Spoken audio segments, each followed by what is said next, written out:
এরকম ওয়াজ আমি আমার জীবনেও শুনি নাই। সারা রাত মোবাইল টিপে সকাল 9টা থেকে মোবাইলের মাঝে চার্জ নাই, মোবাইলের মাঝে চার্জ নাই। এবার মাইকিং চলে সকাল 8টা থেকে বিকাল 4টা পর্যন্ত কারেন্ট থাকবে।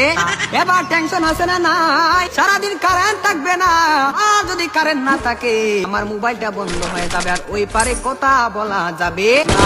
এবার ওই পার থেকে রাগ করবে কি করবে না। এবার যখন বিকাল 4টা বেজে গেল, এই মাত্র কারেন্ট আসলো আর মোবাইলটা চার্জে লাগাইয়ে টিপানো আরম্ভ। আর মেসেজ করে হাই, আর গিয়ে দেখে ওই পার থেকে ব্লক করে দিছে। এবার ছেলেটা তো টেনশনে আছে, আরে ব্লক করে দিল, আমার জন্য তো ভালোবাসা কোথায়।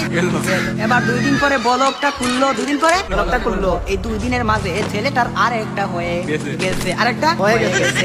এবার মেয়েটা বলে তোমার সাথে আমি পালিয়ে যাবো, আমাদের বাড়িতে মানবে না, চলো আমরা পালিয়ে যাই। আমি রাগ করেছিলাম, আমার রাগ তুমি কেউ ভাঙাও না। ছেলেটা রাগ কি ভাঙাবে, এই 2 দিনের মাঝে আরেকটা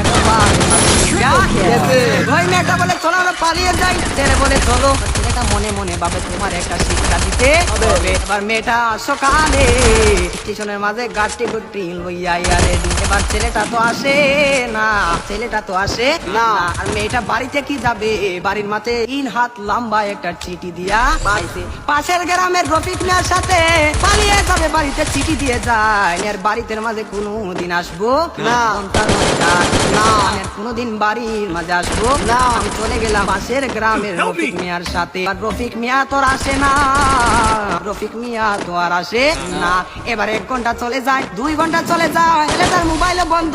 মেয়েটা তো আর আমাকে চলে গেল, আমাকে পাঠিয়ে দিল, আমাকে এখন তো মরা তারা উপায় না। পরের দিন সকালে মাইকের যাওয়া শোনা যায়, সকলে পড়ি ইন্না লিল্লাহি ওয়া ইন্না ইলাইহি রাজিউন।